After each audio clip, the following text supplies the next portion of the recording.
Hello, viewers. Welcome to today's episode. Here, one of the keynote speakers for the Easter Convention. Hello, Daddy. Yeah. Please, I know you are the pastor for Abehenase District and also the area leader Leader. for that order. That's true. Yeah. So today we actually want to get some nuggets from you. And the first one that we want to know, what really is the essence of this death and resurrection of Jesus Christ? Oh, thank you very much. Christianity is centered on the cross. So when you talk about the death of Christ, crucified with him, without the crucifixion, there couldn't be any salvation. And for that matter, we cherish the cross because it was the cross that we have our salvation. And from there, that we have been healed. Everything comes from the cross. So that is the epicenter of Christianity. That is where everything starts from, the cross. And then crucify with him. And then to crucify with Christ is that God forsake the old self and then move in the direction of Jesus Christ. That we become somebody who will be following the footsteps of Christ and then be obedient to Christ. That one is essential. Oh, okay. So, Daddy, now with the mention of this old self, is this self over there referring to the usual one that we know in our SHS where we talk about self-identity and all that? So, this old self, like what exactly is it? When the Bible refers to the old self, it's talking about our sinful nature. Okay. We inherited the sinful nature from Adam, and then from there, when you become a believer, the sinful nature, you are still the same. So it is that there should be some transformation. But when you talk about the cross or being crucified, you are talking about the grace that we receive from Christ. It is by grace that we have been saved, not that we are not due. It's grace, something that we don't merit. So God gives us unmerited favor. And the grace will lead us to transformation. That transformation is what we are talking about, living the flesh, the old self. Because that one, it is with us. But when you receive grace from God, then it will help us. We think about the grace. So out of the grace, then Paul is saying that Romans chapter 12, that we should live our life being transformed by renewing our mind. And go on to urge us not to live our life as so the grace will lead us to transformation. We should have to transform. That one, we transform us from the old nature, our sinful nature, to be a disciple of Jesus Christ. Yeah. I mean, this is just so sweet because it's making everything like the understanding is we don't really need to do too much of the work. We just need to accept the grace that comes from the cross. Wow, this is beautiful. Then let's come to today's session. Yeah. The key speaker mentioned talked about obedience. Now the question that most of us are wondering is, one, what is this obedience itself? And then two, how easy or like how simple is it for one to obey? Thank you very much. This morning, my take from the sermon is that obedience is the key. It's key. When you come to Christ, obedience is key. Sometimes you may be facing some two options.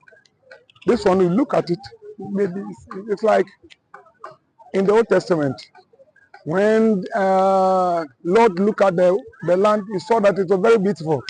But then Adam looked beyond the nature. So when we are talking about being obedient, we're not talking about things of this world, but to be obedient to Christ. He is the master, so you have to follow him. And to be obedient to Christ, that will bring resources. That will bring resources.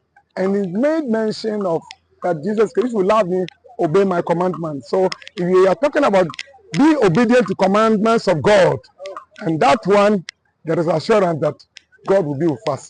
It doesn't matter where you come from. So initially, when you are obeying Christ, it may sound like, well, but and it will justify that it is worth to be obedient to God. Like your last statement made it much clearer that it's not easy to obey. You know, so once you're a pastor and I've heard about the mighty things you've done and all that, so is there a secret? Is there some shortcut that we can use that we can also obey and then we can get the benefits of obeying God? But there's no shortcut. Wow. There's no shortcut. You see, when you come to Christ, there are many hindrances, but you have to determine. You have to determine the kind of Christian you want to be. That depends on you. It doesn't depend on Christ. Once you have been saved, then the issue of grace. You see, when you think about the grace of God that have been given to us, that one we should let that to transform. That transformation help us to be obedient. Transformation. When you read about Romans chapter 11, verse 36 and 32, Paul was talking about the Jews' salvation is only for the Jews, but we are just privileged to be included. As once you have been included, then therefore you have to be obedient. And Paul is saying that you are not part of the Jews, so that you don't merit to be saved. But God so loved us that he gave us Jesus Christ, and out of that grace, we also have to respond to the grace. Our response to the grace should be that it's obedient. So our response to the grace of God is obedience. Wow. So That's great. That's good. When we embrace the grace, it becomes easier for you to obey. Yeah, so that's beautiful. yeah. Okay, Daddy, so we want to take your last words for us in this festive season, whilst we are remembering the death of Christ and the agony that he went through to give man's salvation. What will be your last words for us? My last word is that grace has favored us. So let's live in obedience to the commands of Jesus Christ, and you will never feel it. You will never feel it.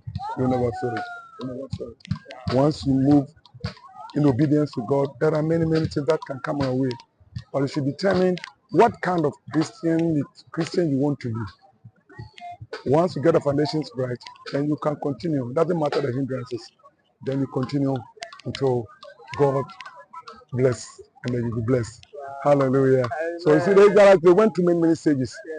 But those who were obedient were able to reach the promised land. And I pray that every believer, no matter how the soul, I want to say my last word, to every desert in your Christian life, there is an oasis.